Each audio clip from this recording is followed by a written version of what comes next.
Okay. Good morning, everyone. I see the messages saying that there is no sound. We are experiencing some technical difficulties. So just give us just a couple minutes and we will get started. But if you are not hearing sound, it is not something wrong on your end. We are just having some technical difficulties. So give us just a couple minutes and we will get started. And we are live. Good morning, everyone. Happy Friday to each of you. Welcome to today's webinar titled Using New Advances in Genetics to Prevent and Treat Substance Use Disorders. Thank you for your patience as we work to resolve some technical difficulties. Today's webinar is being made available through a collaboration between the Florida Department of Children and Families and FATA. Our audio is broadcast through the internet to your computer. If you experience poor computer audio at any time during today's presentation, there are a few options to try using the Communicate menu. Please note that as an attendee, you are in listen-only mode and are only able to view your name. Your webcam and microphone have been disabled. If you have questions, please send them to all panelists using the chat panel, which is usually on the upper right side of your monitor. We will have 2 question and answer periods throughout today's presentation. If you experience poor computer audio, you can click the Communicate menu and click the Audio Connection panel. Disconnect from computer audio, repeat the steps, and then click Call in using the computer and follow the instructions. If you continue to experience poor audio through your computer, you can try and call in to this webinar. The access code and event password will be posted in the chat panel momentarily. Please note that you must be connected to the audio of this presentation, as well as view it on screen. Call-in only attendees are not eligible for a statement of credit or CEUs. The recording and materials used in today's presentation will be available on the FATA website within 30 business days. To access the recording in PowerPoint, you may visit www.fata.org, navigate to the Resource Center, and click on Training Library as shown on the screen. FATA produces many webinars and workshops through the support of the Florida Department of Children and Families. To help participants track credits earned through attendance, we host an online community that provides a personalized digital journal where you can maintain statements of credit for webinars and workshops taken through FATA. A statement of credit and CEUs for up to 2 continuing education credits are available for participating in today's webinar. For persons licensed through the Board of Nursing, the Board of Clinical Social Work, Marriage and Family Therapy, Mental Health Counseling, and for persons credentialed through the Florida Certification Board. Completing the post-webinar evaluation is necessary to receive CE credits or to access your statement of credit. The evaluation will close at the end of the day on Wednesday, March 19th, 2025. At the end of today's webinar, you will have 3 opportunities to complete the evaluation. To complete the evaluation, you will first need to register or sign into your account. Please ensure that your name and email address match the name and email you used to register with WebEx. If you are a licensed healthcare practitioner, be sure to include your Florida license number for reporting to CE Broker when you register with our site for the first time. If you are licensed outside the state of Florida or certified with the Florida Certification Board, you do not need to provide your number when you register with our site. If you need assistance completing the evaluation, please fill out a contact form on our website or email training@floridabha.org before March 19th. Please note that WebEx monitors the arrival and departure times of attendees and provides a report upon completion of the event. We are not permitted to provide partial CE credit or statements of credit. Statements of credit will be posted within 30 business days after the evaluation closes.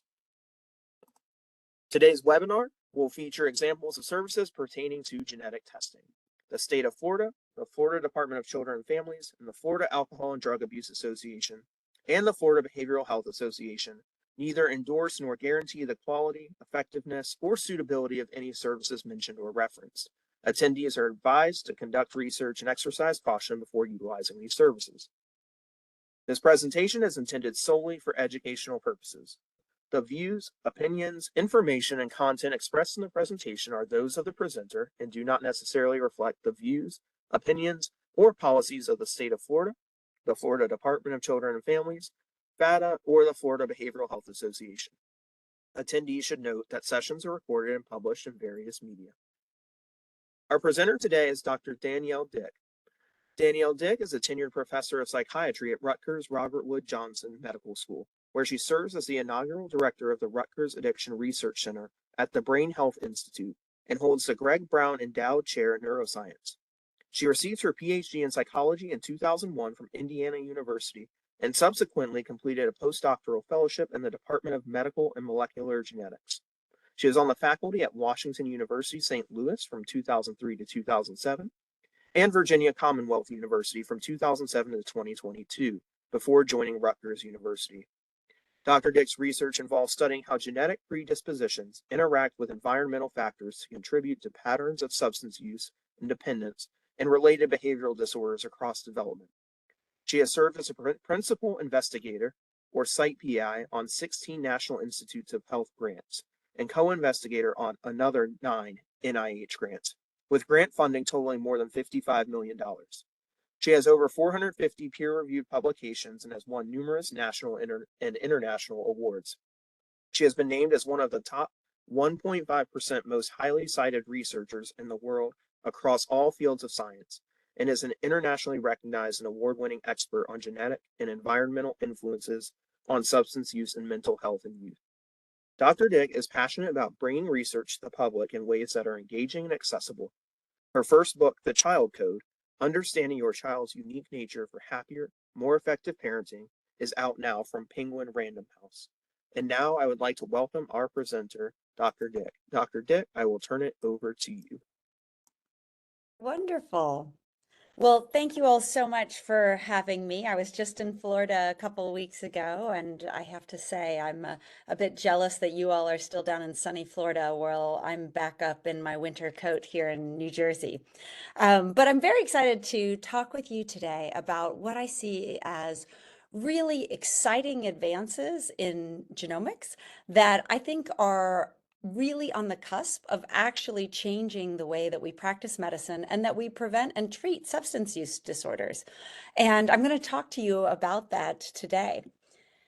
So let's see if we can get all this working. So to start with a few disclosures, I have written a book for which I received some royalties from Penguin Random House. I'm also the chief scientific officer of a startup, Thrive Genetics, and I'm on the medical advisory board of another startup. And today I'm actually going to talk about how and why I became involved in some of these ventures. And it really is out of my passion. And we need to actually do more to get research out of our laboratories and out of scientific journals and into the hands of people like you who can hopefully use it. So I run a large addiction research center here at Rutgers. It consists of over 150 scientists who span basic neuroscience all the way through to treatment, recovery, and policy.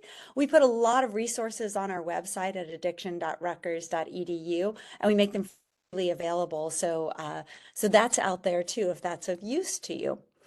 My own personal lab essentially is across the translational spectrum. And so I run big gene identification projects where we're trying to identify the genes involved in why some people are more at risk of developing substance use disorders than others. And then we have a number of longitudinal studies of people who are followed from early in childhood, sometimes as early as toddlers and babies, all the way through across the lifespan to understand what do people who are carrying elevated genetic risk, what does that look like across development? And what kinds of environments either exacerbate or reduce risk? And then ultimately what we want to do is use all of that information to develop more tailored and effective prevention and treatment. And I'll be talking about that today. So today is set up in kind of two parts. So for this first part, which we'll talk about in the first hour here, I'm going to talk about what we've learned about the genetics of addiction. So how we moved from a place where, just a few decades ago, substance use disorders were viewed as a moral deficit. And I know that stigma and misunderstanding about the causes of substance use disorders still exists.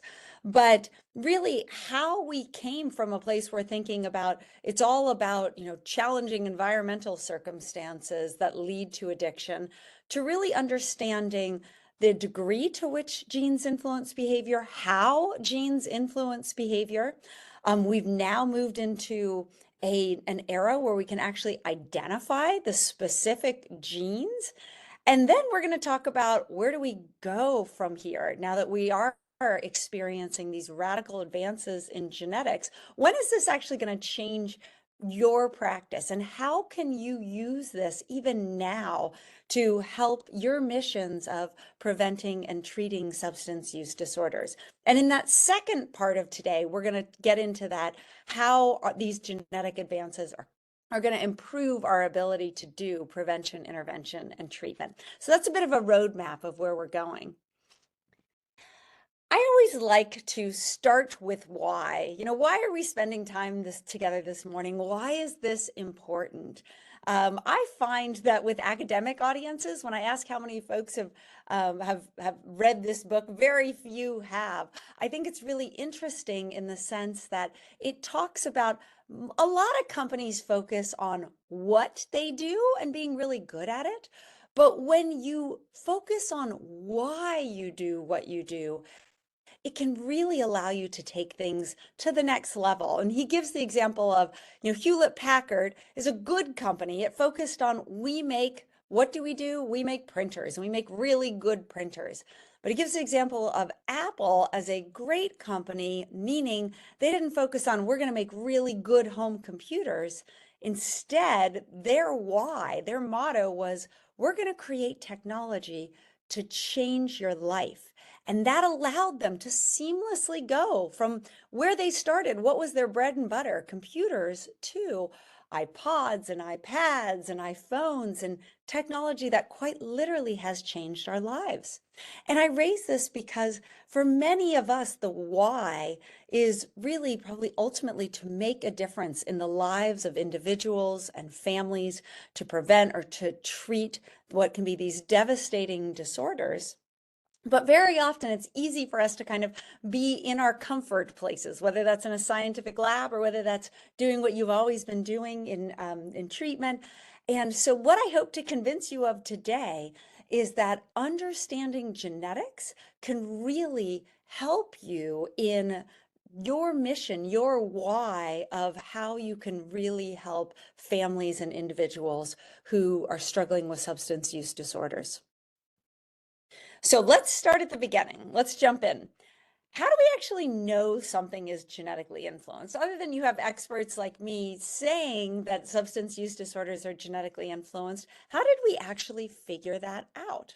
Well, family studies are kind of where things start. So when you go to a medical professional, they might ask you, do you have a family history of cardiovascular disease and stroke? And that's because we know that genetic influences are important in these outcomes. Interestingly, when it comes to substance use and mental health challenges, the fact that these things run in families was often, unlike cardiovascular disease and other things, for in the area of psychiatry, very often things running in families was attributed to poor parenting. Mothers got blamed for everything. We got blamed for, why kids had schizophrenia or autism. And often it was thought that, having parents with substance use disorders contributed to kids having substance use disorders. So family studies can tell us things are clustering, but they can't really tease apart the extent to which is it genetic or is it environmental. And this is where twin studies come in. So we now have decades of twin studies. Twins provide this really interesting natural experiment because twins come in two types.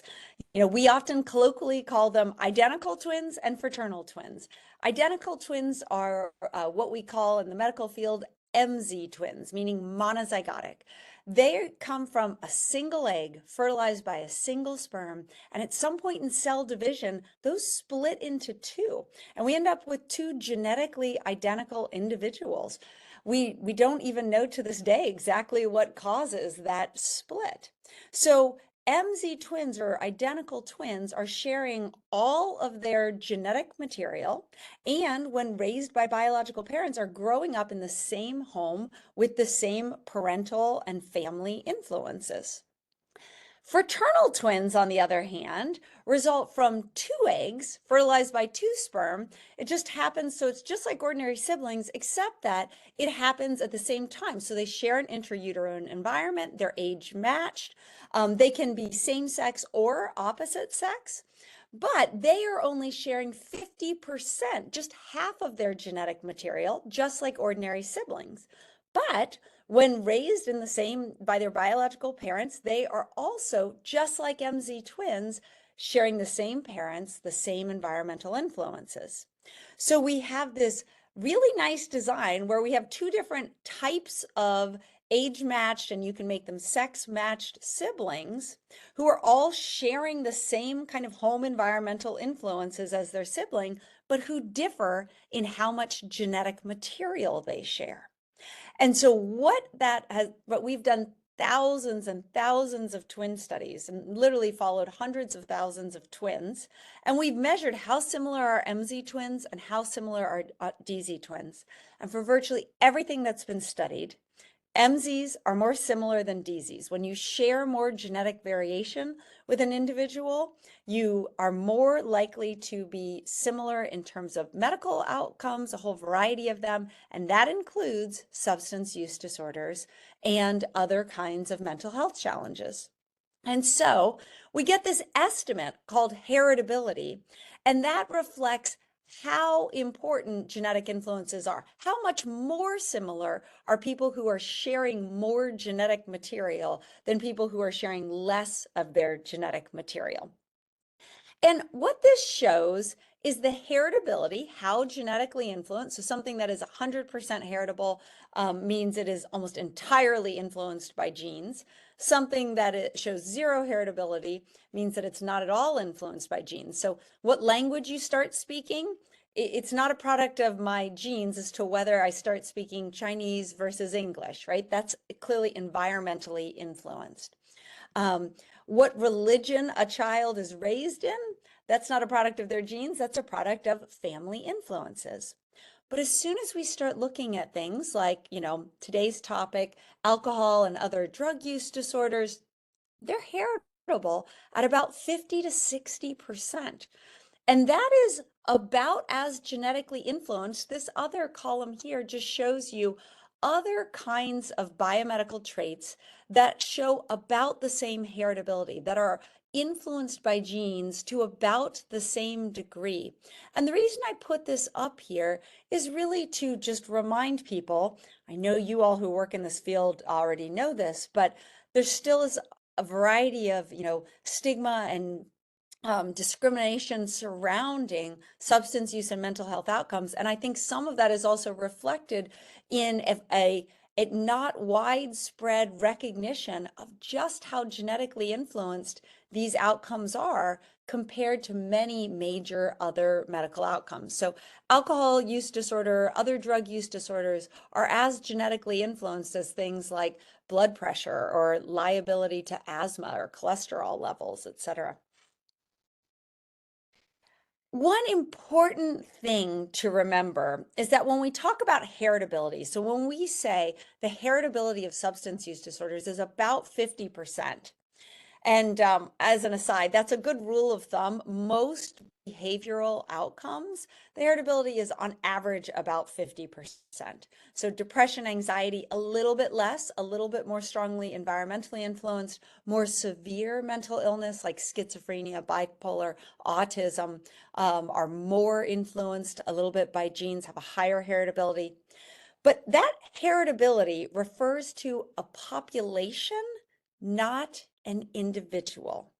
And that's a really important concept. So I'm going to explain it a little bit more. So when we say the heritability of alcohol use disorder is 50%, for example, that does not mean that 50% of the reason that I, Danielle Dick, developed an alcohol use disorder, as an example, is due to my genes, and the other 50% is due to my environment.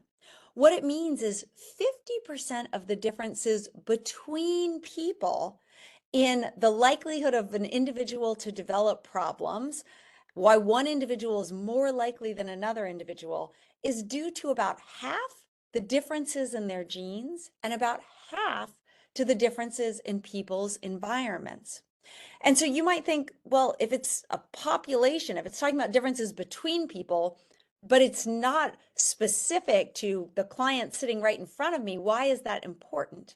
And so I give the example of, if you want to know what influences the area of a rectangle, area is a product of length and width, right? This is our flashback to geometry here. So if we have a population of rectangles, this is our first population, why are all these rectangles different in their area? Well, they're different because they differ on their length. In this case, their height here. We can have another population of rectangles. All these rectangles have different areas too. But why do they differ? They differ in their width. And so for any different given rectangle, the area is always a product of both the length and the width. Just like for any of the outcomes we're studying, it's a product of both a person's genes and their environments. It doesn't make sense to say, is it genetic or is it environmental? Any more than it makes sense to say, is the area due to length or is it due to width? It's both. It's always both. It's always both genes and environment. But we really have to understand both of them and know both of them to understand why an individual is more or less at risk. The other really interesting thing about studying substance use disorders, of course, is that no one wakes up one morning to discover, oh my gosh, I've had an onset of alcohol use disorder, or I had an onset of opioid use disorder overnight. Instead, we know that risk unfolds through a series of milestones. So first, someone has to initiate use of that substance. If you never try a substance, you're never going to develop a substance use disorder. And then you have to move from trying something to patterns of regular use, to patterns of, for some individuals, moving into problems or disorders. And we can ask at each stage in this process, how important are genes and environment? And that can help guide us in our prevention and early intervention efforts. And so what I'm showing you here are data from a longitudinal study in which we followed individuals across adolescence into adulthood. And so we were looking at their drinking behavior, their alcohol use, how frequently they were using alcohol across adolescence. And to orient you here, these red bars, of which you can see, barely shows up here, but red bars are indicating how important additive genetic influences are. These green bars represent common environment. So these are environments that are shared by siblings that make them more similar to one another. And so these might be things like parents and the environment, the home environment one is raised in. They could be things like shared peers or shared school or neighborhood influences. And then these blue bars are what we call unique environment. These are things that make people different from one another. And so if anyone has ever known MZ twins or identical twins, they do not turn out to be identical individuals.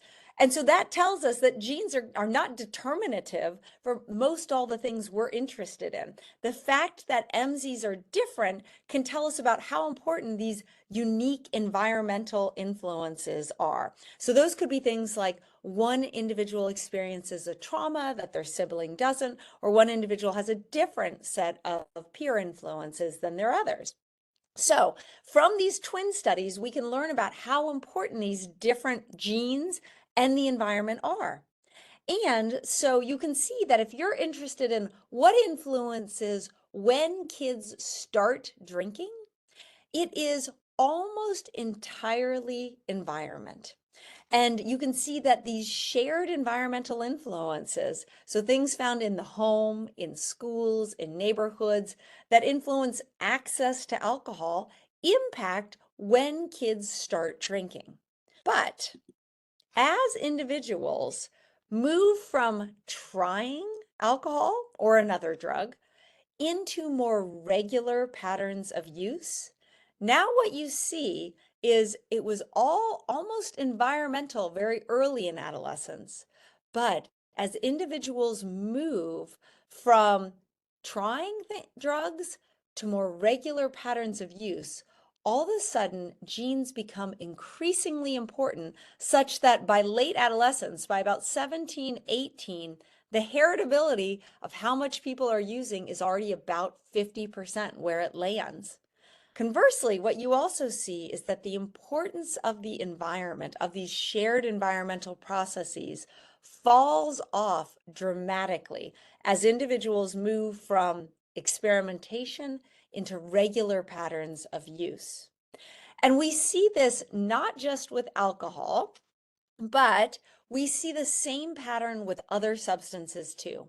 That these environmental influences that are shared, that we can have influence over through our policies and our programs in schools, in neighborhoods, in communities, they have a big influence on whether individuals start using particular drugs. But then, as individuals start to move into regular patterns of use and then problems, that's where genetic influences become increasingly important.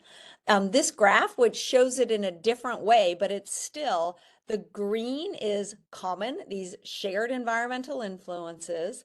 Red is these genetic influences, and blue is just kind of these, we call them the slings and arrows of outrageous fortune, these random environmental influences, which are always playing a role on substance use as well.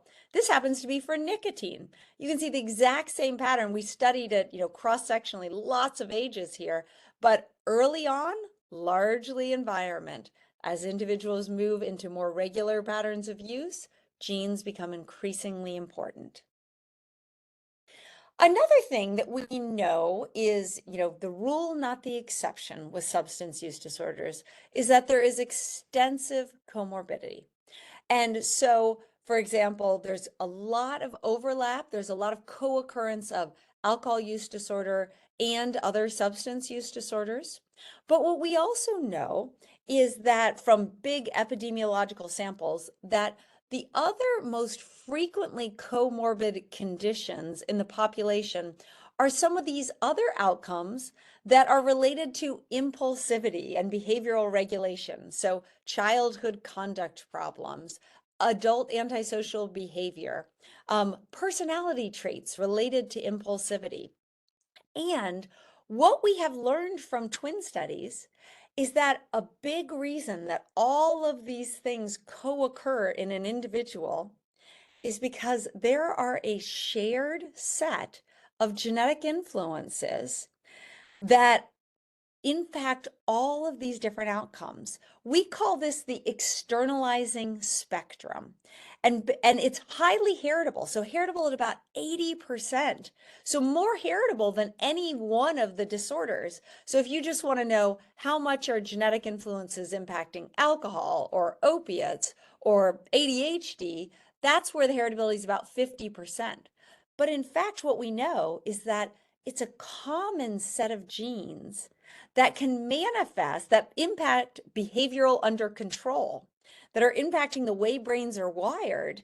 And it can manifest as impulsivity, as behavior problems in kids, as a whole series of different types of substance problems, as well as other kinds of antisocial behavior. So writing bad checks, getting into bar fights, etc. And it also shows up in personality traits like impulsivity and risk taking. So if you are interested in alcohol use disorder, or maybe you're an opioid use disorder clinic, it turns out that as much as 2/3 of the genetic influences on these substance use outcomes are operating through this shared set of genetic factors that impact all these outcomes related to behavioral under control. And so hopefully you can start to get a little preview here of thinking about, if we want to think about prevention and treatment effectively, then we want to think about and recognize that actually the risk people carry is not risk just for a single substance use outcome, but it can show up in all of these different manifestations related to impulsivity. And we'll kind of return to this over the course of the day. And then about a third of the variation in substance use disorders, about a third of the heritability, are going to be genes that are specific to that outcome. And so these might be genes that are more specifically involved in alcohol response, or that are more specifically involved in opioid response. But a lot of the genetic influences on substance use outcomes are operating through this broad externalizing spectrum predisposition, this broad genetic liability that impacts the way brains are wired toward processing risk and reward, and that impacts risk for substance use disorders, but also all these other things. So when it comes to what causes substance use disorders, we know that both genes and environment are very important. And so if we're looking and saying, why do people differ across the population, we know that it's about half differences found in their genes and about half differences found in their environment. But an important thing is that there is no gene for alcohol use disorder. There's no gene for opioid use disorder. There is no gene for depression or for anxiety or even for cardiovascular diseases. In fact, single genes that have a big impact on biomedical outcomes are actually the exception, not the rule. Most of the major medical outcomes, and when I say that, I mean medical outcomes that impact large portions of the population. They're obviously incredibly costly to us as a society and as a medical system. And this is everything from psychiatric and substance use disorders to cardiovascular diseases, lots of types of cancers. They're what we call complex genetic traits. And that means that there are lots of genes, probably thousands of genetic variants that all just increase or decrease risk a little bit. And so if you want to know somebody's risk, you actually have to know something about all, the entire genome that could carry risk. And we'll get into that and talk about where we are on that right now. But the key thing at this point is to know that there is no gene for, despite what the media, says and what you hear in popular TV shows and things about, oh, I wonder if they carry the gene for alcohol dependence, or the gene for opioid use disorder. Then, in fact, there is no gene for any of these outcomes. There are thousands of genetic variants that each just have little effects on their own. And then the environment, of course, plays a big role too. So now we have entered this incredibly exciting phase and this rapid period of genomic advances, which all is resulting from our mapping of the human genome in the early 2000s. And so this has taken us to a place now where what we're essentially doing is collecting data from huge portions of the population, and we're trying to understand and identify the specific genes involved in biomedical outcomes and to characterize the environment as well so that we can study how genes and the environment come together in these complex ways to do better risk prediction. And so in the United States, we have a study called All of Us.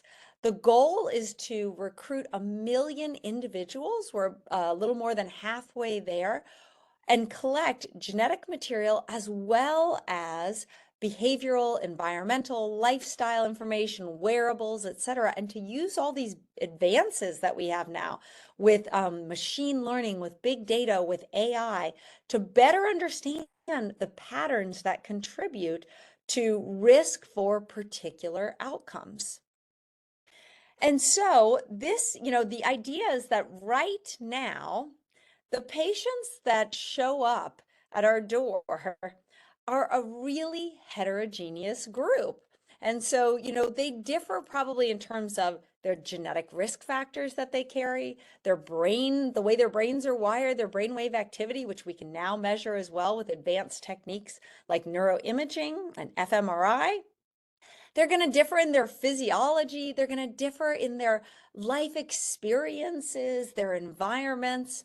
And so the whole idea is that with all of this new information, all these new advances in big data, in genomics, in being able to incorporate all this information that we're pulling from our electronic health records, et cetera, we can go from this really challenging place that we are in right now, where it's a mixed bag as to what is contributing to risk in our patients.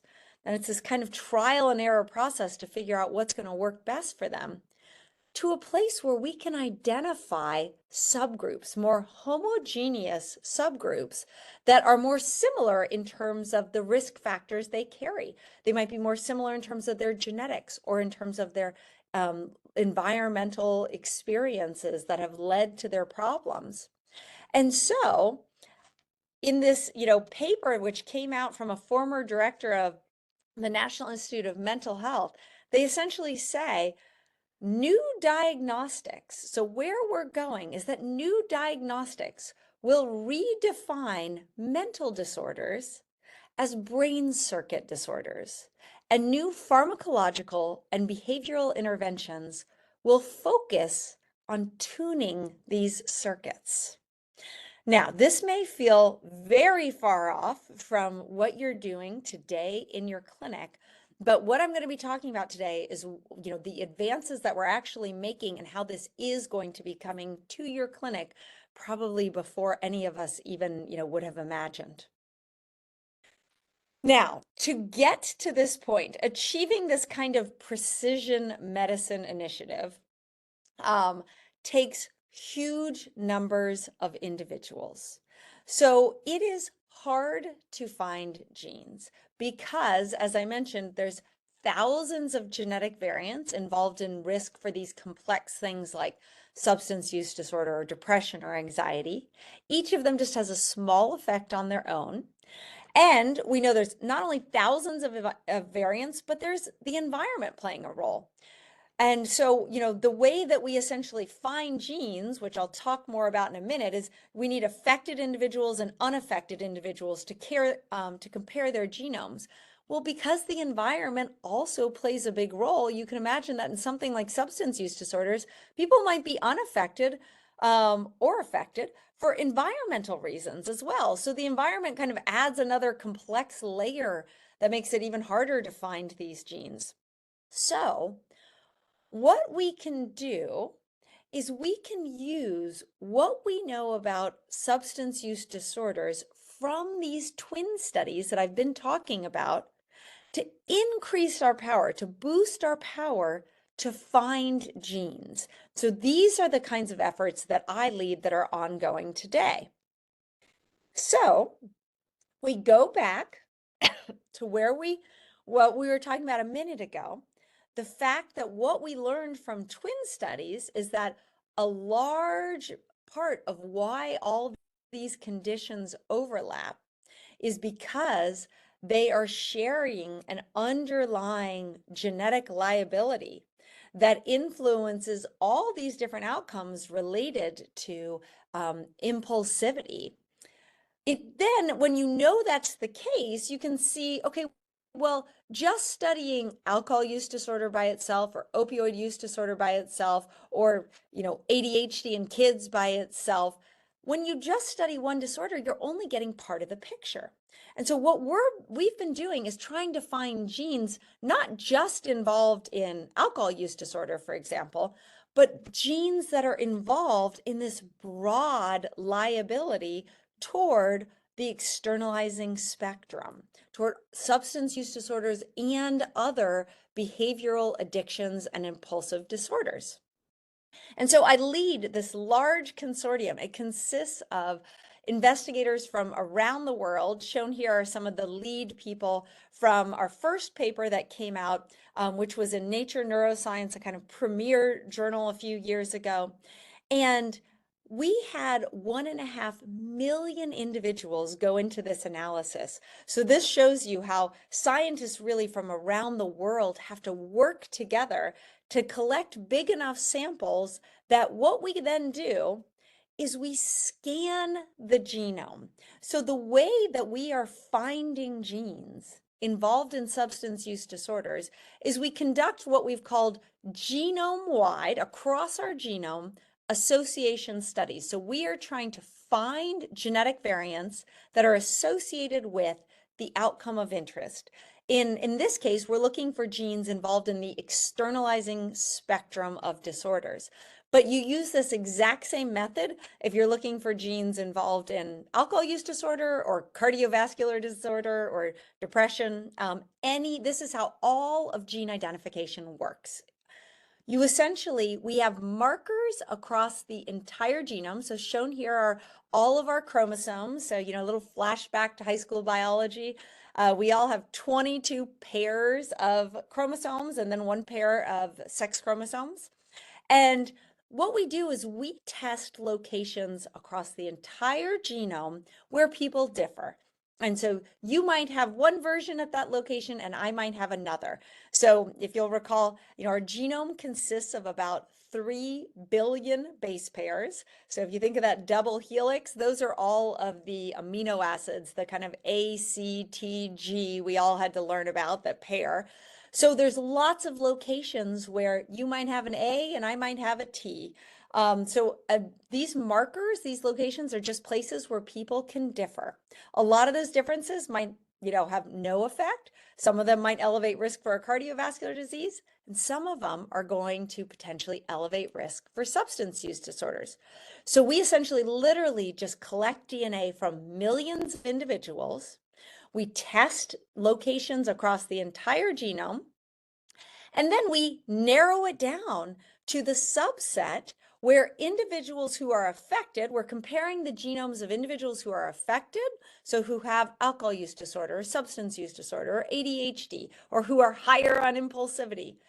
Individuals who are affected or high on the trait as compared to individuals who are unaffected or low on the trait. And we're saying where in the genome do they differ? And we come up with this subset of places where these are locations that are associated with, they're more frequent in individuals who have these outcomes. And so what we then do is we were able to, in this big analysis, identify nearly 600 locations across the genome. They're scattered throughout the entire genome. And what they consist of is they are genes that are enriched for expression in the brain, as we would expect. And not only that, but we can also, in our big data sets, we can look at when these genes become active.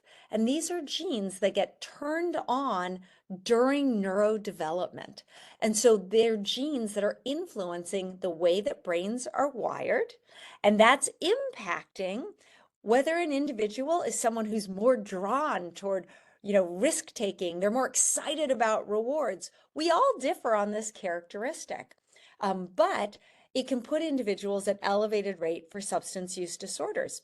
And what we can then do is we can sum up all of these genetic variants that we have identified, and we can create for any one of us now what we call a polygenic score. Poly meaning many, genic, these genes across the genome, and a score, we can create an individual's risk score. And these risk scores now account for about 10% of the variance in the likelihood that an individual will develop problems. And so they are now about as predictive as many of the socio-environmental, some of the social determinants of health, things like poverty or growing up in challenging environmental circumstances. Genetics is now predictive on par with these other kinds of environmental things. And in the same way that poverty does not determine whether or not you are going to develop a substance use disorder, right? It doesn't mean you're destined to. It can elevate risk in the same way that trauma or challenging environmental circumstances can. They can put an individual at risk, but they don't destine them to develop problems. Our genes are the same way. They're associated with elevated risk, but they are not determinative. They don't mean an individual's destined to develop problems.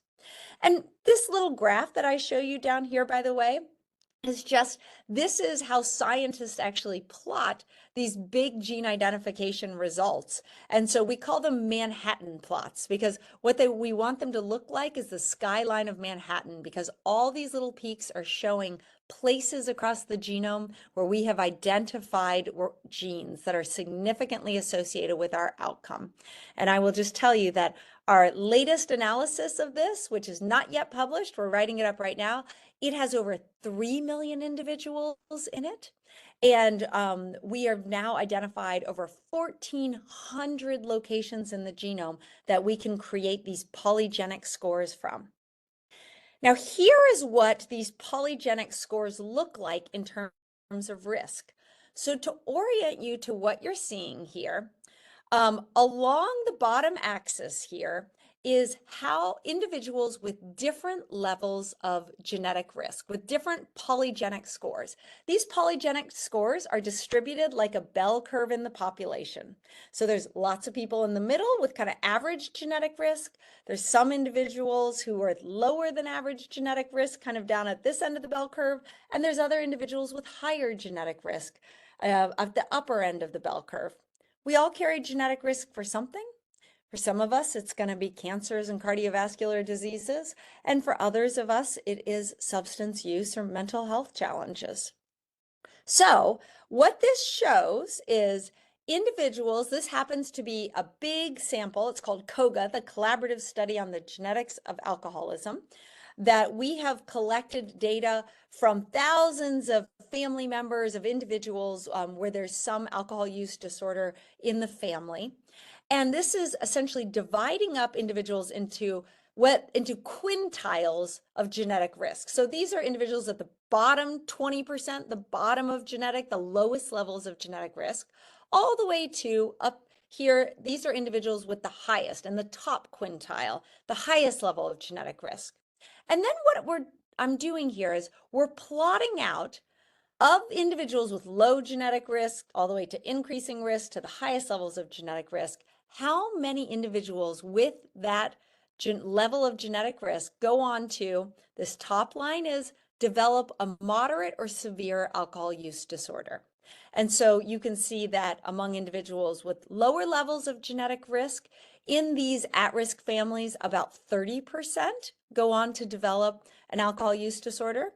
But among individuals with higher levels of genetic risk, you can see it in the level of problems increases, such that individuals with the highest levels of genetic risk, about 50% of them develop problems. In the middle here, this is, have you ever used illicit drugs? This bottom one is ever used opioids in a way not prescribed by a doctor. Again, you can see at lower levels of genetic risk, about 13% of people say they have. At the highest levels of genetic risk, close to 30% of individuals have. And so this kind of gives you an example of how with increased genetic risk, you see increased rates of developing problems, but clearly not determinative. Even at the highest levels of genetic risk, in these families where there is already also familial risk, so these families that are also higher risk families, still only about 50% of individuals with the highest levels of genetic risk in these high risk families go on to develop an alcohol use disorder. The other thing that we have done is we went into big electronic health record databases. So these happen to be data from Vanderbilt, which has a big electronic health record database where they also have genotypic information. And so we don't have any patient identifying information, but what we can do is we have thousands of records where we can create, we have the genetic information, so we can create the genetic risk score for that individual and then look at what are all the different medical outcomes for individuals who are carrying elevated genetic risk. So what do these genetic liabilities that are associated with increased risk for externalizing outcomes, for impulse control outcomes, what kinds of biomedical conditions show up in these individuals' electronic health record databases for individuals at higher genetic risk? And it's associated with substance use and psychiatric outcomes, exactly as we would expect. It's also associated with elevated rates of suicide attempts. But the piece, I know you can't read all these labels here, and you're not supposed to be able to, because the takeaway here is just all of these dots above this line here are different medical conditions that are associated with this elevated genetic risk. And so the key points I want you to take away are individuals with higher externalizing genetic risk, so genetic liability toward way brains are wired toward risk and really being reward seeking. It shows up, it's associated with worse health in nearly every bodily system. So, in addition to substance use and psychiatric outcomes, these individuals are more likely to suffer from heart disease, HIV infection, type 2 diabetes, obesity, cirrhosis of the liver, lung cancer. And of course, what's probably occurring to you is that most of these are medical outcomes that are mediated by behaviors related to self-regulation. So it's how much we smoke, drink, have unsafe sex, eat. And again, the reason I go into all of this is because if we're thinking about individuals who have substance use disorders and knowing that part of that is a reflection of genetic risk, this is not genetic risk just for a substance use disorder. They could be carrying a genetic liability that predisposes toward a whole variety of behavioral outcomes related to self-regulation. Now, if you are sitting here thinking like, okay, but maybe all these things are just kind of confounded because we know that individuals with substance use disorders are also more likely to have challenging environmental circumstances. They might have trouble holding down a job. So they might be, have worse health care, worse access to the healthcare system, worse insurance. And so that's going to contribute to all this clustering of other kinds of health consequences. We wondered that too. And so what we actually did is we looked within families, back to our siblings. We looked at siblings where they differed in their genetic risk. And we asked, is the sibling who has an elevated polygenic score, is that sibling more likely to have all these externalizing outcomes than their other sibling raised in the same family, same environment, same background? Is the sibling with elevated genetic risk more likely to show these externalizing outcomes? And in fact, that's exactly what we find, that these effects hold up not only between families, but also even within families. So, going back to where we started, if you're interested in alcohol or substance use disorders and understanding that they are partly influenced by genetic factors, and that a big part of those genetic factors are operating through this general externalizing liability, what I've talked about so far is that we have found a lot of these genes, and we can now create risk scores that are associated, that are influencing alcohol and other substance use disorders via this broad externalizing liability. But we can also, that's leaving, another third of the genetic effects on the table, if you will. And so we have also done studies to identify and tease apart the genes that are specific to alcohol use disorder and specific to opioid use disorder and specific, for example, to, cocaine use disorder. And what we find when we do that, I show it here for alcohol use disorder, is not surprisingly genes that are involved in the metabolism of those drugs and how bodies respond to that particular drug. And so what we now know is that there are at least three, these are kind of broad overview, three big genetically influenced pathways of risk for substance use problems. One of them is physiological. It's how bodies respond to a drug. And in my experience, one of the biggest misconceptions is that when we talk to people about, hey, substance use disorders are genetically influenced, now frequently I'll have people say, oh yeah, I've heard that now. But what they're thinking about is if I try a drug, or some people, if they try a drug, their bodies are more likely to become addicted to that drug. So they're thinking about this physiological response. But it turns out that's just one part. And in fact, it's the smallest part of why some people are more genetically at risk. That the bigger part of how our genes influence risk for substance use disorders is not related to the way bodies respond to a drug. They are related to the way our brains are wired. And so we've talked about they're related to the way our brains are wired to process rewards and consequences. That's the externalizing spectrum.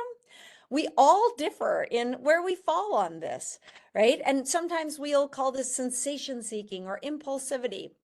It's shaped like a bell curve, right? And some of us have brains that are really primed toward reward seeking and wanting to seek out risky experiences. It's sometimes referred to as kind of that the dopamine hit, if you will. Some people have brains that really seek that out, and their brains are more primed toward that more impulsive action, toward reward seeking, to paying attention to what's in front of them right now, as compared to pausing to think, ooh, what are the potential long-term consequences of that? So how our brains process risk, reward, and consequences varies between all of us. And that can be one of the pathways that elevates risk for substance use disorders. The other one that I haven't talked a lot about is the internalizing pathway. So this is related to how our brains are wired to process anxiety or fear. It's also shaped like a bell curve. Some people are just more prone toward anxiety, sensitivity, and toward worry. And we know that, if there are not effective ways and coping strategies that are put in place, that substances can be used as a way to cope with that.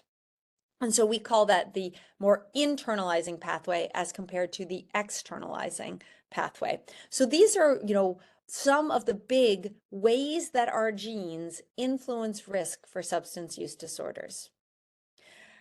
And now, if I go back to kind of where we started, what might have seemed like this pie in the sky idea of essentially we have this heterogeneous group of individuals with substance use disorders, and we're trying to get toward more homogeneous, trying to really understand clusters of people.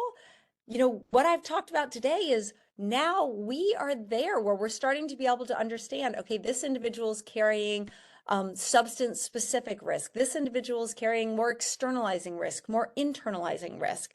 And so that can help guide us in what kinds of preventions or treatments and recovery plans could be most effective for those individuals. And of course, these are not mutually exclusive pathways. We can all carry some degree of risk across all of them. Now, what we can do is layer back in that environment piece, that developmental piece. And so what we have done is we have essentially taken these externalizing genetic risk scores into these big samples. So these are big population-based data sets that have been collected in the UK, in the United States. We have national samples. We've got high-risk samples. One of them is in Finland as well. So we have data from kids that have been followed from early in development all around the world into adulthood. And what we find is that this genetic risk shows up very early in development. Back to that whole nobody wakes up one morning and discovers they've had an onset, especially when we know that these genes are related to the way brains are wired. What we find is that these genetic predispositions show up at different developmental stages as different outcomes. And so it shows up in temperamental characteristics in little kids. So kids who are carrying elevated genetic risk are more sociable. They're the ones who are less fearful, less shy. They approach others more. Then they get a little older. These are the kids who are more impulsive. They're more sensation seeking. It can show up as ADHD. It can then, as they move into adolescence, show up in conduct problems, in risk-taking behavior. Then when substances become a part of the environment, then it can manifest as potential risky substance use and problems.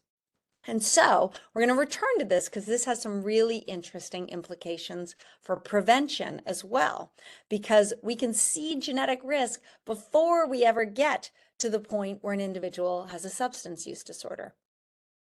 And we can layer back in the environment.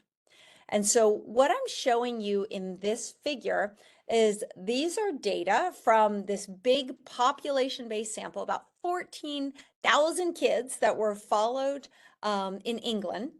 And this is looking at delinquency in adolescence. And so our kids getting into trouble, using substances, etc. And what each of these lines represents is kids who are carrying different levels of genetic risk. So these polygenic scores on this externalizing liability. And so this yellow line is kids who are carrying average levels of genetic risk. The blue line here is kids who are carrying polygenic scores that are below average. So they're at least a standard deviation lower in genetic risk. And the red line is kids who are at least a standard deviation, so they are higher in their genetic liability toward externalizing outcomes. And so then what we're going to do is we're going to look at how delinquency rates vary as a function of genotype and of parental monitoring. And so what you can see is that for all kids, delinquency goes down as there's more parental monitoring. Parents are asking kids, who they're with, where they're going, etc. Parental monitoring overall, rates of delinquency go down, but at very low levels of parental monitoring, you see the expected association between genetic risk and kids getting into trouble. So kids who are carrying higher genetic risk are more likely to be engaging in delinquent behaviors. But parental monitoring is most important for the kids at highest genetic risk. Their drop off in delinquency goes down fastest with more parental monitoring, such that at high levels of parental monitoring, so parents that are paying attention to where their kids are, who they're with, what they're doing, there is no difference in rates of delinquency as a function of genotype. And so I think this is a powerful reminder and example of how the environment can have a big effect on reducing risk, especially among those who are at elevated genetic risk. Okay, so what we've been through so far in this first hour together is we have talked a lot about how genes influence risk for substance use disorders and how that unfolds across development, across disorders, and how the environment also interacts with genetic predispositions. So what we're going to do in this second part is talk about how we're going to use all this knowledge to inform and tailor prevention, intervention, and treatment. But I'm going to pause at this point to take any questions that you all may have.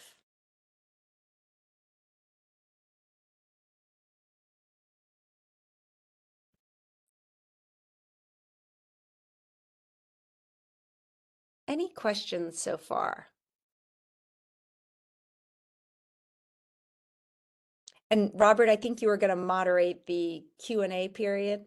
Yes, I haven't seen anything come through up to this point, except there is one question that just came through. It says, "What is your upcoming book called with this?"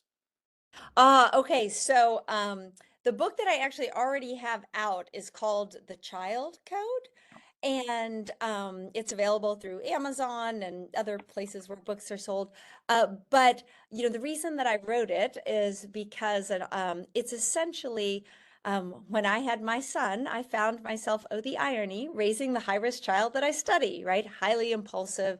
And and for me, knowing the research and understanding, what was going on and how to I can as a parent have an influence on that was so helpful. And I realized how much of this research we've been talking about today, about how much of a kid's behavior is genetically influenced, um, really isn't out there when people are talking to parents and in mainstream parenting information. And I think that's a mistake because it can both lead parents to have more judgment on themselves and to feel like, what am I doing wrong if my child is, for example, struggling with ADHD or impulsivity or other kinds of things, or what's wrong with my child? And I think it can make us more judgmental of, one another. We can look around and think like, oh, what's that parent doing that their child is misbehaving or things of that sort. And and so I really wanted to get this information about how kids' behavior is genetically influenced out to other parents. So it's me as a parent writing for other parents, not just a parent who happens to be a scientist, but writing first as a parent. And also because we're all wired differently, because our kids are all wired differently, their brains all work differently, like we've been talking about. We also know that they need different things and they respond to parenting in different ways. And so, I joke that the first half of the book is a little bit about the genetics behind child behavior. If you don't care and you're willing to take my word for it, you can skip those first couple chapters. The middle part is questionnaires for parents to fill out about their child's behavior to understand where they fall on kind of these key genetically influenced dimensions we've been talking about. And then the last part, half of the book, is all about what kinds of parenting strategies work best for kids with different types of genetic predispositions. So that is the one that's out right now. I am actually, it really just lives in my head at this point, thinking about putting together a second book that's focused more on substance use and exactly the kinds of things that we're covering this morning. Thank you. I know I see a couple of questions. There's one about the availability and cost of genetic testing and the risks and benefits of using genetic testing. I think you might cover some of that in the second part, right? I do. And actually, I've pulled up the chat now, so I can see those as well too. Thank you. Okay. And so we're going to get into all of that and what that looks like in this next part here. So I'm going to, sit tight on that one. There's a question about what role does adoption play?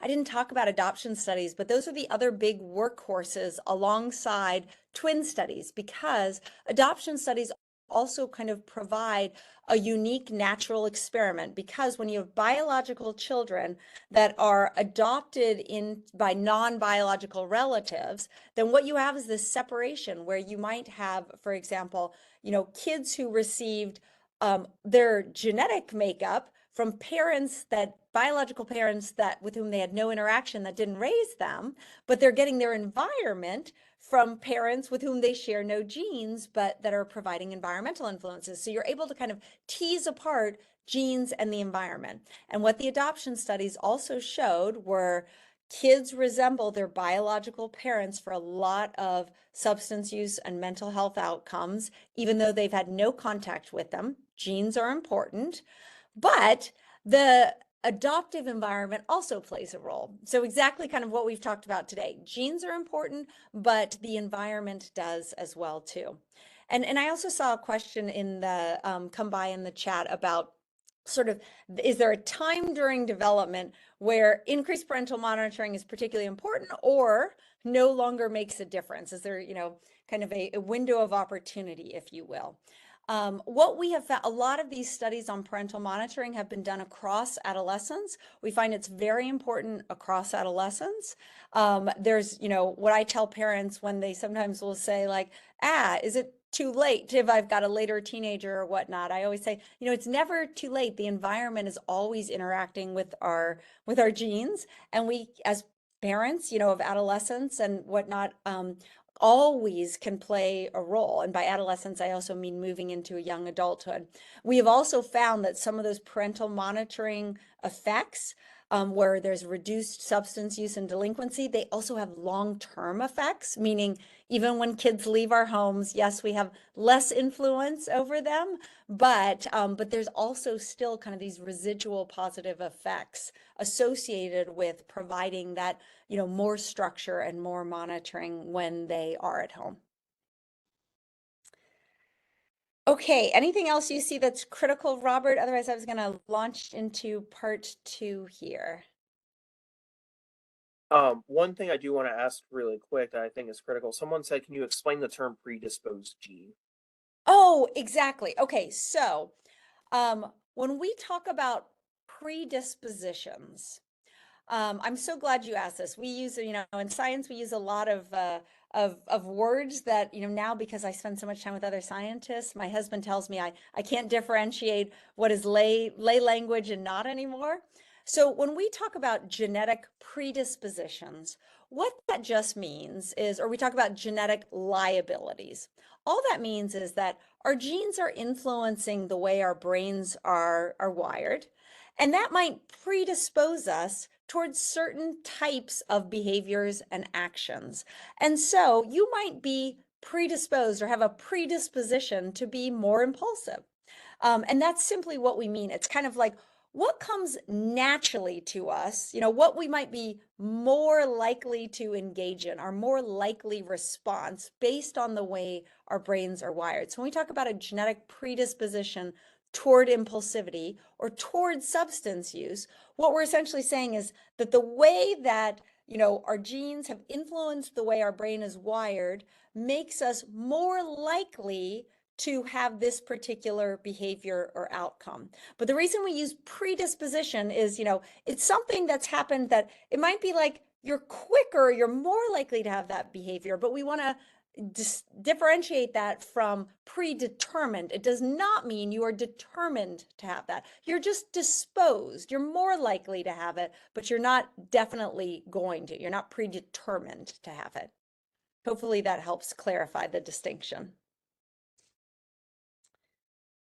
Okay, so I'm going to, if I haven't gotten to your question, please put it in there again, so we know, and we'll make sure to get to it again at the end here. I'm going to move on to the second part where we're going to actually talk about, okay, how do we use all this knowledge to improve prevention, intervention, treatment, and recovery? So we know that both genes and the environment are important. And so how do we start thinking about that if we're thinking about a particular individual? I said heritability is a population statistic. So how do we discuss it with respect to a particular individual? So if you have a client who is coming to you and you're trying to talk to them about the importance of genes and environment, the way that we conceptualize it, and this for full credit comes out of the genetic counseling literature. A close friend and colleague of mine, Janine Austin, developed this model, and we call it the jar model. So if you imagine, every one of us has a mental health jar. So, we've all got imagine that clear glass mason jar. And when that jar is full, as shown in this picture here, that's when someone is actively experiencing a disorder. So that's when someone is actively in the throes of alcohol use disorder, opioid use disorder, or depression or anxiety. So what can cause that jar to be full?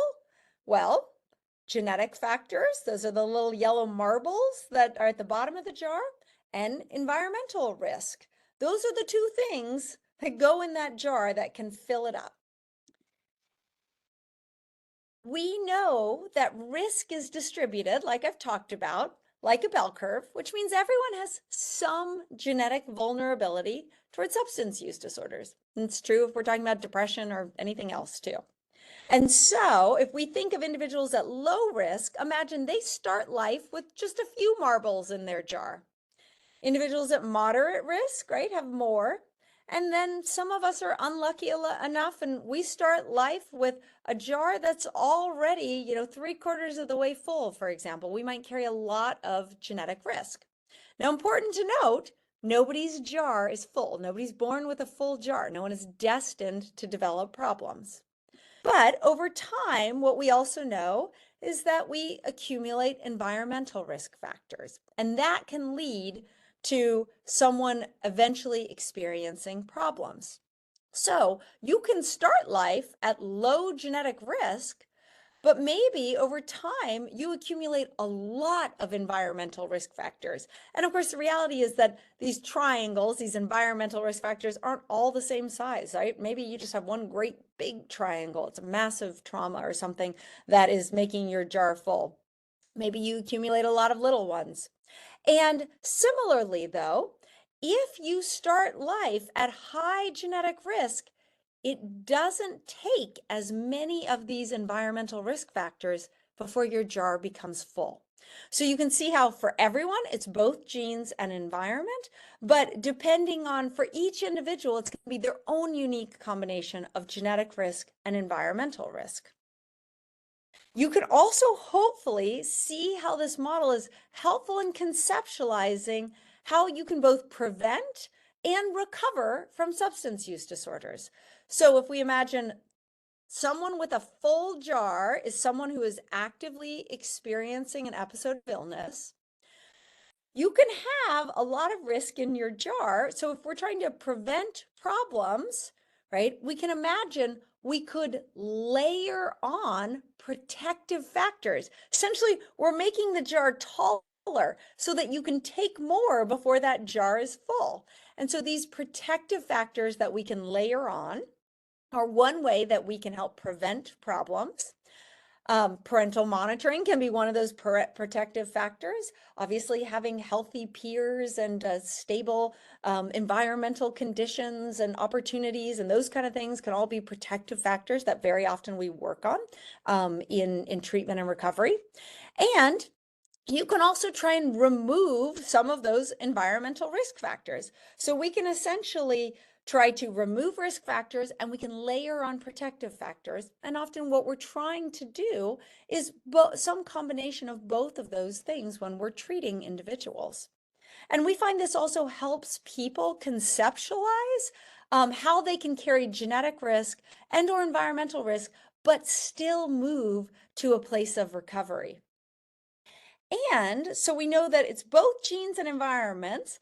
Everyone has their own unique jar. And one of the promises of basic science, of the kinds of things that we're doing in genomics now, is that we can use all of this to move toward more effective prevention, intervention, and treatment. In other words, we can help people understand what is in their jar. Part of that might be genetic testing, but I'll talk more about that. I mention it only because there were some questions about it, but I certainly don't think that that is the answer. It's certainly not in and of itself. What we can do is help people broadly conceptualize both genetic and environmental risk that might exist in their jar. Because we know that different people might have different predispositions. So I talked about these different types of genetic risk, externalizing, internalizing, physiological response. So you could have two people that both have, moderate levels of genetic risk, but they might carry different types of genetic risk. And so that might point toward different focus areas when you're doing prevention, intervention, or treatment. And we know this maps on to what we see clinically too. People drink and they use drugs for different reasons. So going back to those three different pathways of risk, this is how we might conceptualize what are those risk pathways that each individual might carry, because they can be different. Interestingly, when we think about prevention, intervention, and treatment, right now, we focus almost entirely on the environmental side of things. So I've talked about how we know both genes and the environment are important. They both contribute about 50% to the differences between people, but yet we focus almost entirely on the environmental piece of things. And to be clear, that's obviously a critical piece. I don't want anyone to come away with the impression that I am saying that is not a very, very important focus area in treatment, recovery, and prevention. It absolutely is. But what we're doing is we're leaving the other half of what influences risk untouched. These are incredibly complex, challenging conditions. And so to my mind, we want to use all the tools that we have in our toolbox. We want to use everything that we know. And so what I'm going to be talking about next is some of our efforts to incorporate what we've learned about genetic influences alongside what we know about environmental influences to more holistically create prevention, intervention, and treatment plans. So I am going to talk about two different types of personalized prevention intervention programs that our team has built out and researched that are attempting to essentially take what we've learned about genetics and incorporate them into prevention programming. So the first is a personalized feedback program for adolescents and emerging adults. And the second one is a personalized risk platform that incorporates measured genetic and environmental risk. So let's dig into this first one first. Turns out we don't even necessarily need to measure someone's genotype to know their genetic risk. This is because of what we just talked about earlier, that genetic risk shows up early in development, remember, as these other externalizing and internalizing characteristics, as impulsivity, as sensation seeking, as ADHD, as anxiety sensitivity, as depressive thinking. So we know that these are early behavioral markers of genetic risk that also puts individuals at risk for substance use disorders. And we can use that to essentially try and address underlying risk factors in addition to environmental risk factors. So I used to run a big program at my former university, Virginia Commonwealth University, and we called it Spit for Science. We enrolled over 12,000 students. We invited all the incoming students to be a big part of this project, trying to understand how different genetic and environmental influences impact substance use and mental health among young people. We know that these are the biggest medical challenges that affect this age group. And our commitment was to use the results to feed back to the university community and to develop programming that would be useful. And the challenge here, of course, as I'm sure you all are well aware, especially anyone who has or works with young people and college students, is that they engage in high rates of risky substance use. And they are also highly unmotivated to do anything that sounds like adults are forcing us to do substance use prevention programming. You know, this is true in school settings too. We usually mandate substance use prevention programming and we make students come, or we make college students do an online program before they can register for their classes. One year at VCU, we made it optional. So we suggested it rather than required it. And we had 40 students out of 4,000 even go look at the website. So we've been trying to figure out how can we develop creative solutions that engage young people more in substance use programming. This is what the mom in me calls chocolate covered broccoli. How do you get something that's good for someone to them in a way that is also appealing and exciting to them? So what we have done is we've built out this program. We didn't bill it, it's an online program. We didn't bill it as substance use prevention. We built it as learning about yourself to get the most out of your college experience. Because what we know is that young people are not at all interested in anything that sounds like substance use prevention. But what they do love to do is fill out surveys about themselves. You see this all over social media. What dog are you? What superhero are you? And we thought, let's capitalize on this and essentially use it to get them information that can benefit them.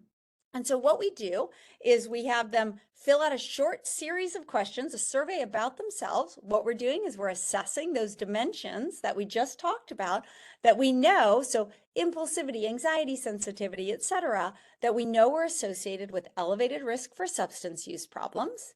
We give them a little bit of psychoeducation about how we're all unique and we've got unique genetic predispositions. We have unique environmental and life experiences. They all come together to make us who we are. And then they can go through, they can personalize their avatar. We worked with young people to build this out. We made sure that we have lots of skin colors and hairstyles and everything represented. They really liked it.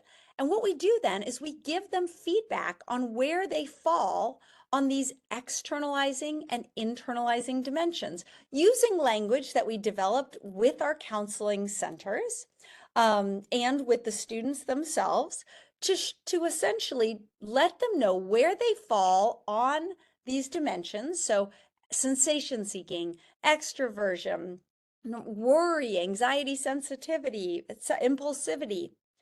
And then what we do is we talk about the good, the not so good, and resources, level up, ways to support them that are tailored to that individual. And what we found is that these are just a whole series of satisfaction items that we asked the students. And these blue bars represent students who are saying they either strongly agreed or agreed to, you can see they really liked it, to all these things like, my profile seemed accurate. It was helpful to learn about. I learned new information. I enjoyed it. I would share it with a friend. What we're trying to do is take what we've learned about underlying risk factors, combine it with the information on CBT, motivational interviewing, etc., to help them understand the good things associated with being, for example, a sensation seeker or more impulsive or risk taking, and some of the not so good things, and then essentially other kinds of resources. So they really liked it. And then what we actually wanted to do, of course, is we ran a randomized clinical trial where we enrolled these first-year students.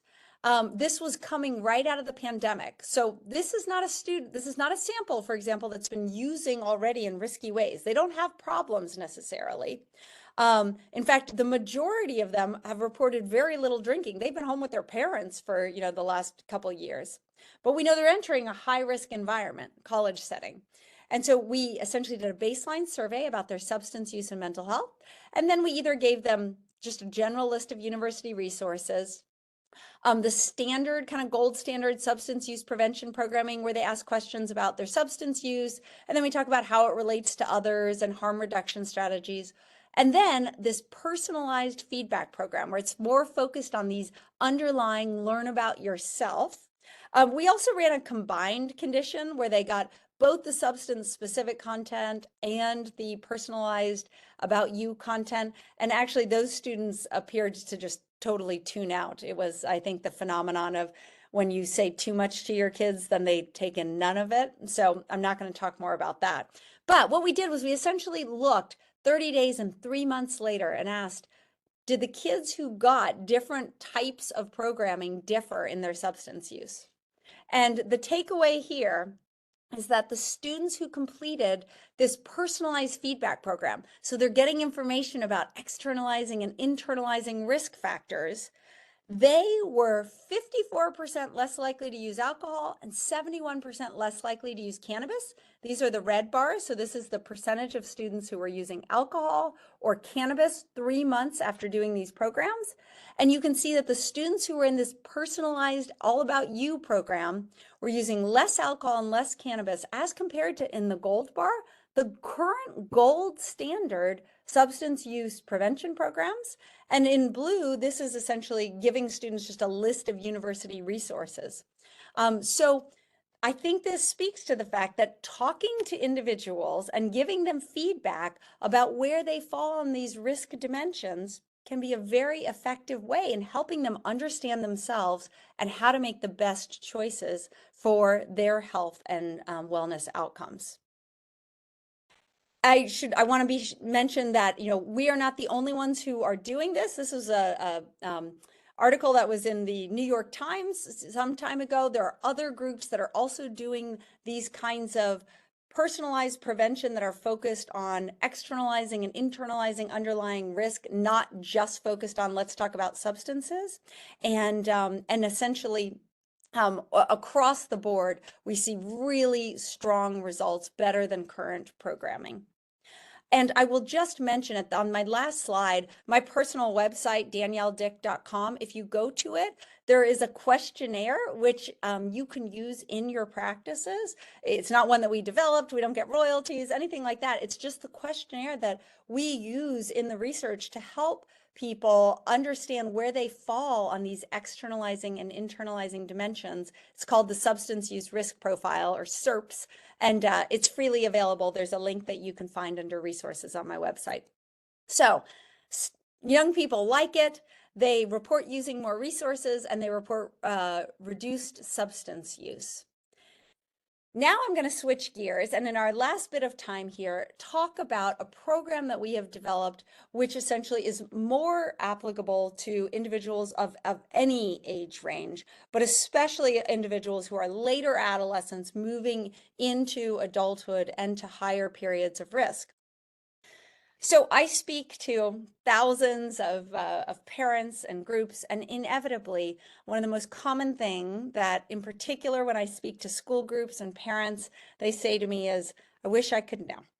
I wish I could know if my child is going to be that one that can't use substances recreationally, that is going to go on and develop problems. And I would think, gosh, you can. Tell me about your child, and I can tell you about how at risk they are, because we have learned so much about underlying risk and how it shows up early. But as I mentioned earlier, there really has not been user-friendly ways to get this information to the lay public and to people who can use it. And so, my group really is focused on how do we combine genetic information and behavioral and environmental information to create these holistic risk profiles. So I talked earlier today about this shared externalizing genetic risk where we've identified specific genes, but we also know a lot about what are these specific early behaviors. I've talked about them a little bit, and the other environmental factors that elevate risk for substance use problems. And so what this graph shows is simply if we tally up what are the behaviors and the environments that have been most robustly associated with who goes on to develop problems, they include things that you all know: lower childhood socioeconomic status, so more impoverished conditions, having a family history of substance use disorder, traumatic events, these early externalizing and internalizing behaviors, using substances early, having lots of friends who use substances.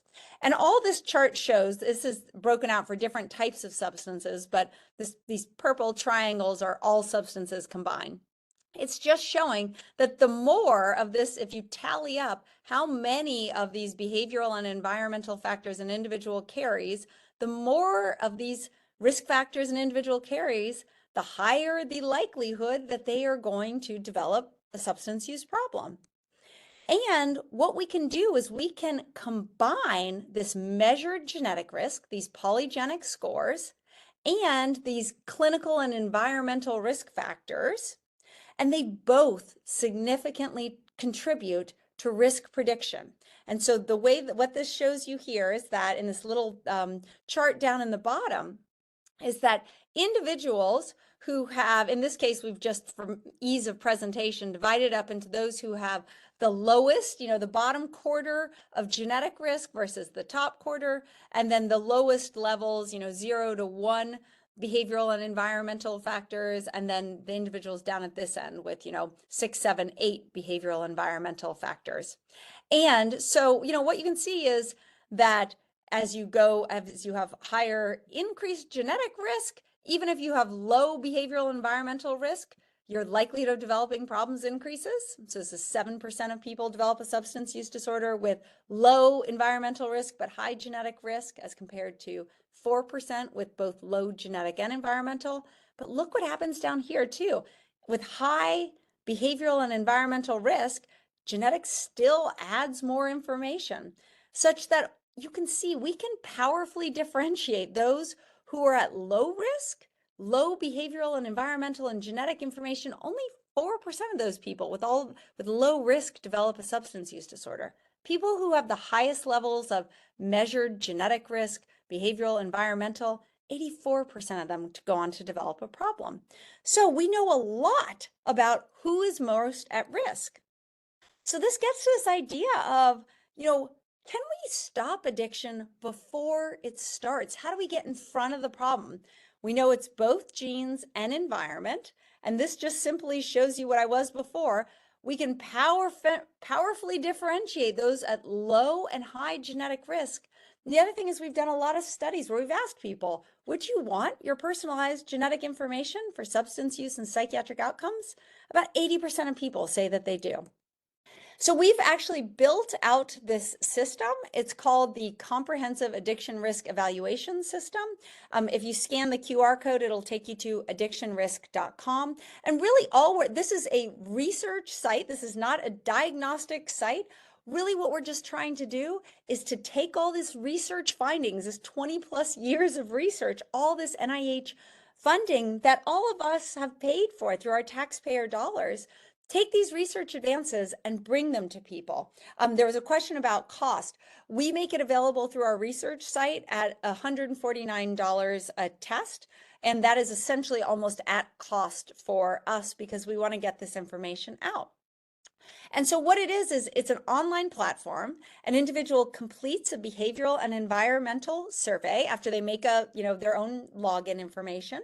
And these are based on those behavioral and environmental factors that are most predictive of developing problems. We send a saliva kit, you spit in a tube, it gets sent off to the lab, we scan the genome, we create these polygenic scores that we've been talking about today, and we put them together into an individual's overall risk profile. And we again worked with genetic counselors on how we present this, making sure it's understandable, it's written with lay language, that we explain all of these things about genes are not determinative. Genes and our environment come together. The environment can change the likelihood. So you can change the likelihood you'll develop problems by changing your environment. So that's kind of the first part. And then obviously we don't just want to tell someone they're at risk. We also want to give them resources about what they can do with that information. And so we both create these risk profiles, but then we have a variety of resources or you all have resources that potentially you might be interested in recommending to people based on your own availability of practices and clinical options. And so this is where you can learn more if you're interested. We have a whole bunch of FAQs and other kinds of things. It's at addictionrisk.com, and that's offered through my research website. And the whole idea behind all of this is that we know that this child who is dangling from trees, giving their parents a heart attack, ending up in the ER as a small person, if you fast forward a decade, they are more likely to be this person. But not necessarily. That same risk-taking disposition can get channeled into this or to this. And in fact, for full disclosure, this little risk taker was my little risk taker who comes by it honestly. His father, my brother are in fact all fighter pilots. So who becomes fighter pilots? And by the way, CEOs, entrepreneurs are also higher on this characteristic, more risk-taking individuals. And this gets at this fact that, there is no genetic risk for alcohol use disorder or for substance use disorder. There are genes that influence the way our brains are wired, and they can predispose us. There's good and not so good associated with all of our characteristics. And so being a risk taker can be a good thing in certain outlets, but it can also lead you into challenges. And so what we believe and what these new studies are essentially trying to, are bearing out is that by helping people understand their unique wiring, their constellation of what we sometimes call personality, or can help them make choices to support their health, their well-being, their treatment plans, and their recovery. The other last bit of good news that I'll leave you with is we know who's most at risk, and we know they benefit most from intervention. And so what this shows is this was a study that we did where it was a group of kids who are enrolled in a school setting, and half of the schools, just kind of had standard everything that they might do for regular programming in schools. And the other half essentially had more intensive substance use resources, parent training, etc.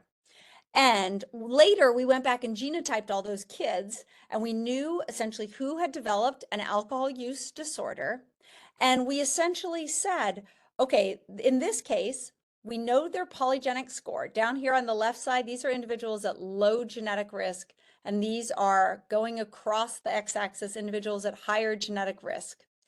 Under control conditions, under normal conditions, right? No intervention, we see the expected association between more genetic risk, more likely to have an alcohol use disorder diagnosis when we follow them into adulthood. But look what happened among those kids where there were intensive school intervention programs. No difference in rates of alcohol use disorder as a function of genotype.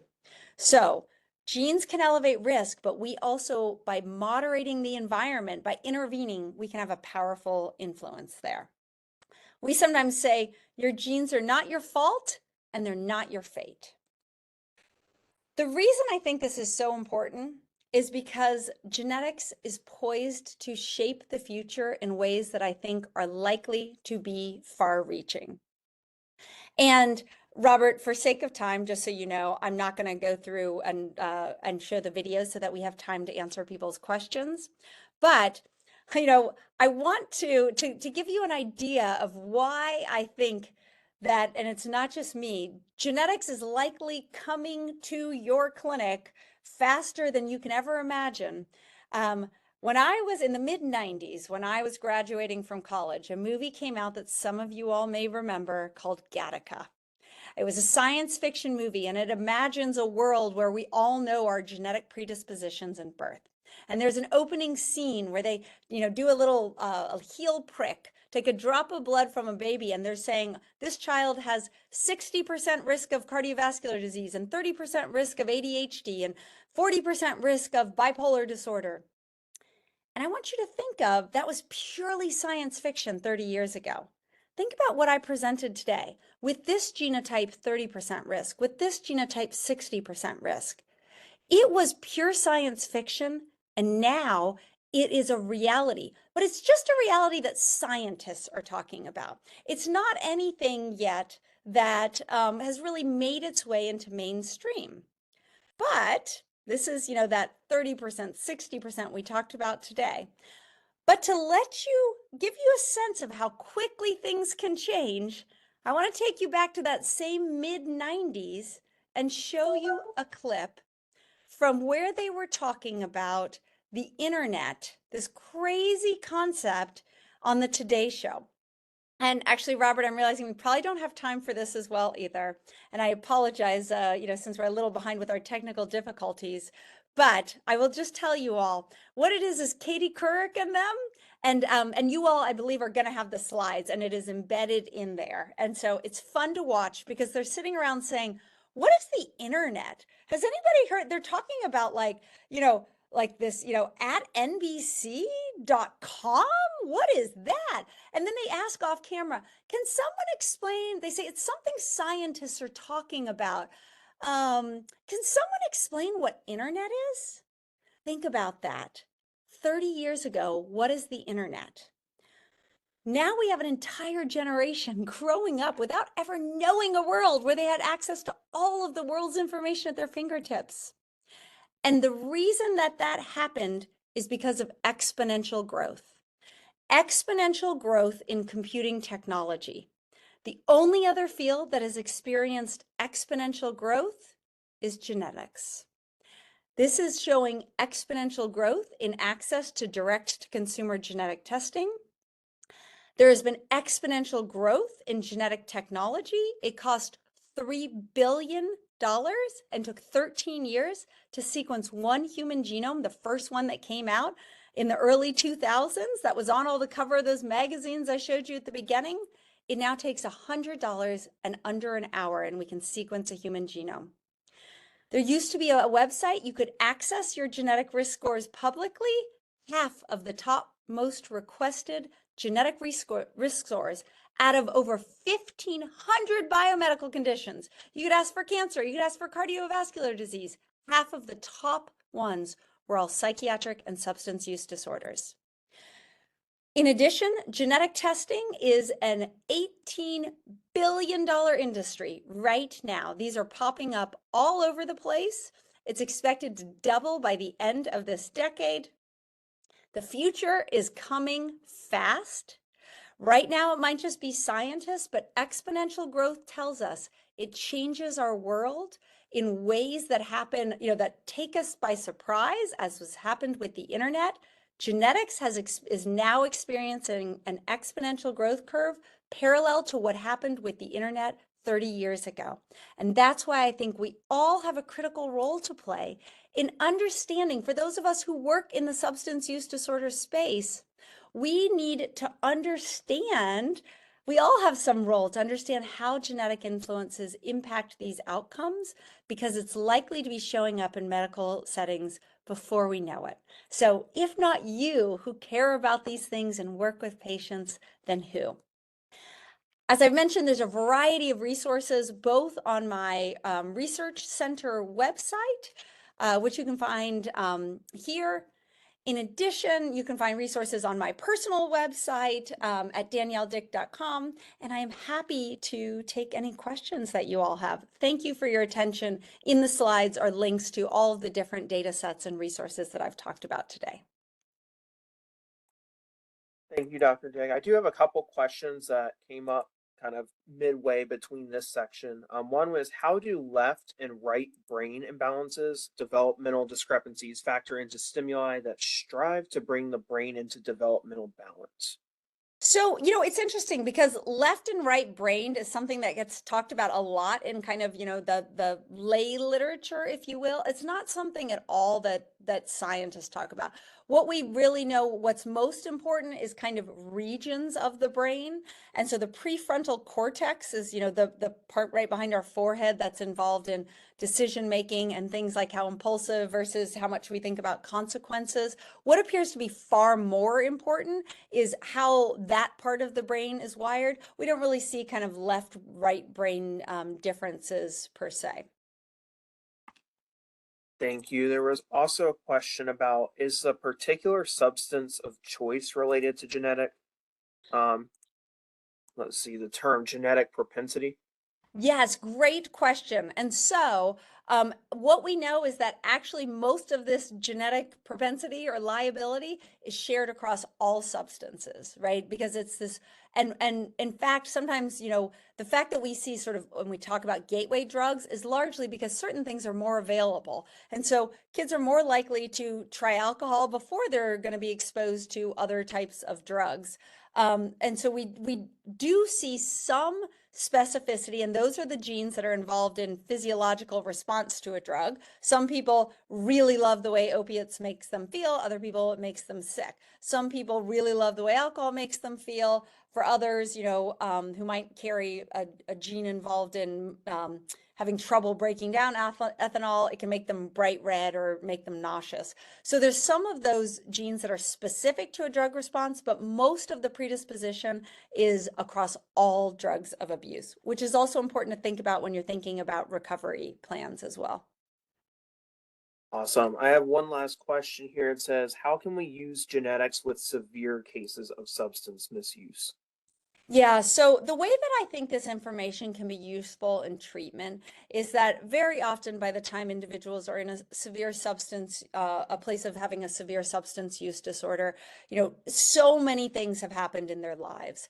And so, for example, we are doing a pilot with a VA where the clinicians are using this risk platform that I mentioned to help individuals understand, okay, here are the key risk factors that you carried and the pathways that might have led to your substance use problems. And now let's work on addressing treatment to what we know are these underlying risk factors. So it can help put some essentially order into what has often become a very chaotic piece of a person's life, and then help with building out that treatment plan. Awesome. Thank you so much. What I'm going to do is I'm going to end it here so we can go over a few closing items. If there are any questions that we did not get to, I'm going to pull up Dr. Dick's email. You can email her. Alternatively, you can email myself and ask the question. I'll make sure it gets to her and that we get you an answer. Dr. Dick, thank you for your time and your information. It was very valuable and very appreciated. So thank you so much. Absolutely. Thanks for having me. All right, everyone, hold on for just a moment for some closing business items. Please note that I am going to drop the link to the evaluation in the chat.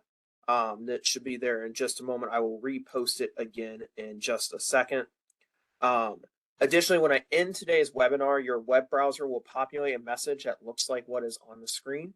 It says the host or presenter would like WebEx meetings to open a website on your computer. This is WebEx attempting to automatically redirect you to the evaluation. So don't close out of that. Go ahead and click continue to be automatically redirected to the evaluation.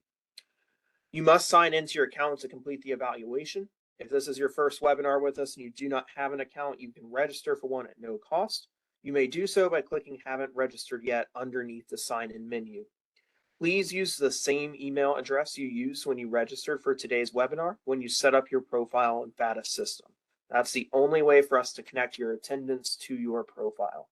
For CEUs to be reported to CE Broker for Florida licensed healthcare practitioners, you must provide an accurate Florida Department of Health license prefix and number the first time you register. If you need to add or update your license number, you may do so by logging in and clicking Edit on the professional information section of your profile. You'll get a third opportunity to complete the evaluation through a follow-up email shortly. As a reminder, the evaluation will close at the end of the day on Wednesday, March 19th, 2025. For assistance with account login, account registration, or evaluation completion, fill out a contact us form on our website or email training@floridabha.org. As a reminder, we do not email statements of credit. Instead, after we verify your attendance and completion of the evaluation, a statement of credit will be posted to the professional development section of your profile in your FATA account within 30 business days. You must have attended the entire webinar and completed the evaluation for a statement of credit. We are not permitted to provide partial credit. The recording and materials used in today's presentation will be available on the FATA website within 30 business days. To access the recording and PowerPoint, visit www.fata.org, navigate to the Resource Center, and click on Training Library as shown on the screen. I am posting the evaluation again in the chat panel. I want to thank everyone for participating in today's webinar. We'd also like to recognize and thank the Florida Department of Children and Families for funding today's education. Have a great day, everyone, and please hold for the evaluation.